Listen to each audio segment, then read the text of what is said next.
This is Getting On With Life, Biblical Wisdom for Successful Christian Living. I'm Chris Field, and this session is titled Unrestrained Living. Have you noticed that today it takes two incomes to maintain family life? In my childhood, it was rare for a woman to work, and large families survived quite well on a single income, still able to buy a home, own a car, etc. However, family expectations have changed radically over time, along with things becoming cheaper and more readily available. Today's families would struggle if they went back to the living conditions of 50 years ago. That prompts reflection on the human tendency to expand expectations based on available resources. When we have more opportunities, we want to take them. When new things are available, we tend to want them. When improved living standards become accessible, we generally aspire to them. That general tendency can lead to what I call here unrestrained living, compared to stopping to manage our resources for other things than our own indulgence. A friend pointed out many years ago that many members of a large church lived in expensive double-story homes. He noted that houses of the same living space that were only single-story were significantly cheaper. At the time, he calculated that if 10 of those homeowners swapped their double-story home for a single-story home and gave the money released to missions, there would be $1 million suddenly made available for the kingdom of God. The idea was rejected out of hand by members of that church. They considered that the blessing of the Lord enabled them to have the more desirable double-story home, and God did not tell them not to enjoy their heart's desire. There are others in church history who took the opposite approach, setting a pleasing but modest lifestyle and dedicating all their excess to God's work. They did not need the latest and the greatest, or the most exciting technology, or the latest fashions. They were blessed with comfortable living and did not need to go beyond that. Their value system put other things ahead of their unrestrained indulgence. Robert Letourneau is a famous example of this restrained living. You can learn about him from his book, Mover of Men and Mountains. So recognize that there are alternatives to unrestrained living. Living to the limit of our resources means we have put our personal comfort and pleasure ahead of other things, such as giving to God's work or meeting the needs of the poor. What do we do then if we want to reconsider our living? For many families there is little excess despite two incomes, and family expectations are that they will all enjoy the latest and greatest, the biggest and best of everything, if at all possible. So the first step is to start saying no to ourselves.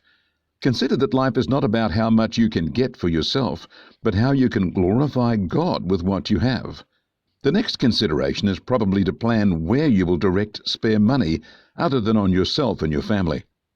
A Swiss family I knew many years ago took a strong interest in missionaries and taught their children to say no to themselves 1 meal a week. They would not cook dinner on that night, but sit at the dining table reading letters from missionaries they supported and praying for them.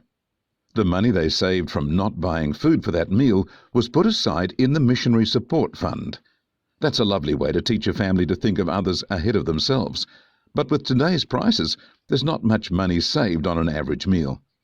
Another way to change attitude is to invite to a meal those families that are not so fortunate, having them enjoy a hearty meal with your family. A challenge then is for the family to identify when they are wasting money on unnecessary indulgence.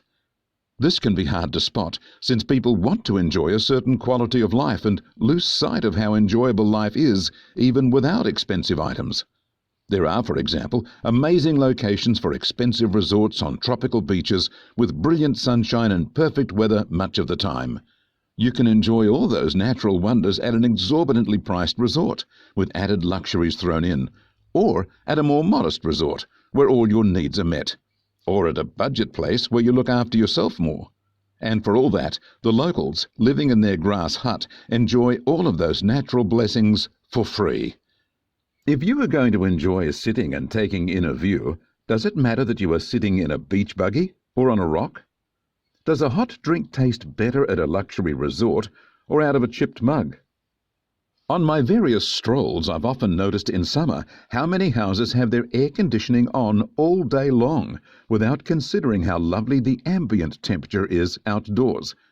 In previous generations, people had the amazing skill of opening windows and doors to allow cool, fresh air into the home. Some families seem to have lost all sense for common sense, preferring to simply flick a switch and forget about the real world. If we choose to put others as important in our world, we'll start to look for ways to restrain our unrestrained living. People now make donations to charities as a gift for those who don't really need any more things. People now limit spending on gifts for each other to a small amount, suggesting that extra gift money be directed to a chosen need or needy family. God has blessed us with quality of life that kings and princes in previous centuries could not enjoy. Yet we seem to want more and more resources focused on us, seeking the newest technology, the latest gizmo, and the finest quality of life we can afford. Can you live for more than yourself? Can you teach your family to live for others and for the kingdom of God? Can you give up your unrestrained living? I pray that by God's grace you will start living more for God, for God's kingdom and for others, and rein in your distraction with spending more and more. And may God's kingdom be blessed by what you release into God's hands and to the benefit of the needy. God bless you.